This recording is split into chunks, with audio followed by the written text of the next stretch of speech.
What was your first Grateful Dead show? Would have been Los Angeles, 1967. What do you remember about that show that really got your attention about it? Pigpen. What about Pigpen it? stole my heart. I love the Hammond. Hey, my name's Chuck, and I'm from Dayton, Ohio. And I was in Columbus last night hearing Dead and Company, and somebody told me that the Schwag was over here in Indy, and we came over and checked them out. They're really good. I like them.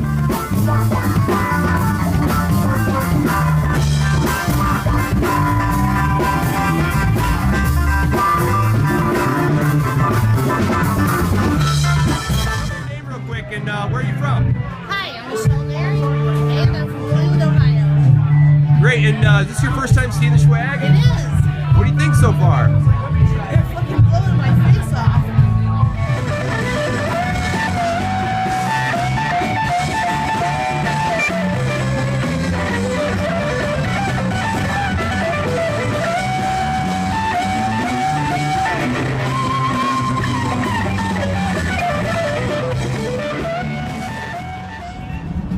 Pulling into Greater Chicago here.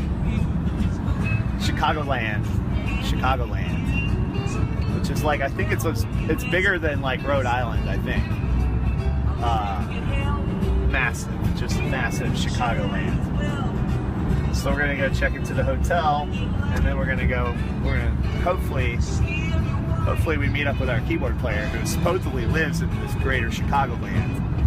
He claims that you can walk to the bar from his apartment. Now, I don't know if it's like, I don't know.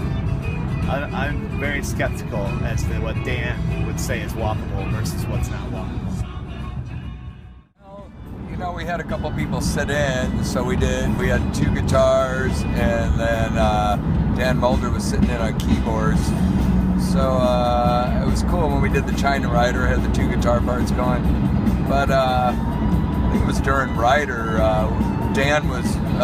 Mulder was playing a keyboard solo, and we really wanted him to burn, so I jumped on one side of him and Sean got on the other, and we were just feeding him energy to take his solo to another level. Sometimes people sit in with us and they do what they're doing with other bands. They just kind of noodle around a little bit and do enough to say they did and get out, which is fine. That's kind of an industry standard, but when you're playing with the Schwag, it's time to take it to another level.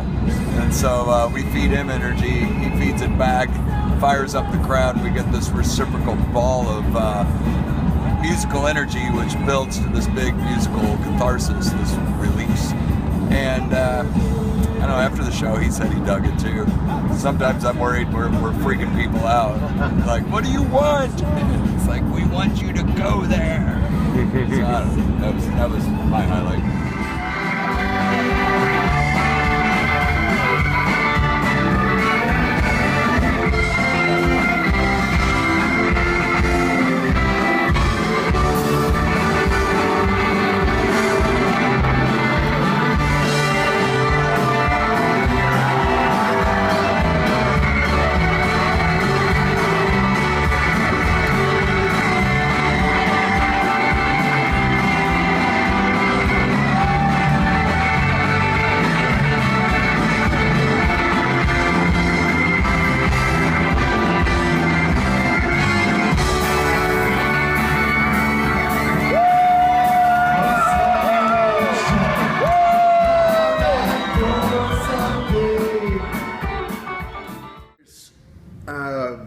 With this band, you kind of have there's like a dual purpose because the Grateful Dead had 2 guitarists and piano and keyboards, and so since the Schwag has 1 guitar and keyboard in addition to the bass and drums, there's filling in those keyboard parts, but there's also a sort of element of contributing to what those rhythm guitar parts would be contributing to.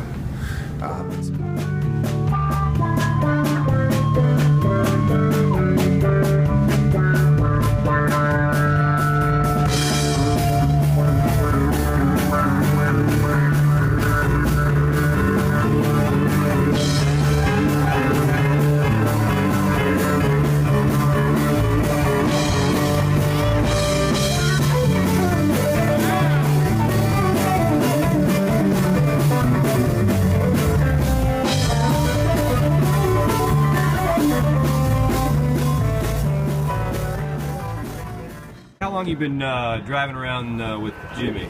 14 years. No kidding. Yeah, started in 2000. Went out one day and was with a couple of buddies. We went and seen Schwag and Cicero's on a Tuesday night. Started pushing music equipment for him. Ride to the shows my own personal vehicle. And just started hanging out with them. Eventually they bought a vehicle and I ended up driving for them. There's been several drivers, but I think I've been the longest for 14 years. I think he's just looking at girls the whole time. Yeah, that's what I spend a lot of time, just looking at the girls, checking out the crowd. I danced to a few songs, but yeah, I listen to it all night long, every night. In one ear, out the other. Kind of like talking to Jimmy. What a dick. Did you say something? No. I didn't think so. I mean, you could do a version of "Here Comes the King," the Anheuser-Busch, Yeah. and work that into a Yeah, jam. we'll be like in the middle of the Dancing in the Streets jam. Just freaking disco explosion, and all of a sudden, bam, bam, bam, bam, bam, bam, bam, bam, bam, bam, here comes the king. Oh, here comes Were the. you singing a little ditty? Here's a little ditty about Larry Bird. Two American Larry Birds growing up with Larry Bird. Yeah. When did the pasty white legs start? Is that the chorus? Oh yeah!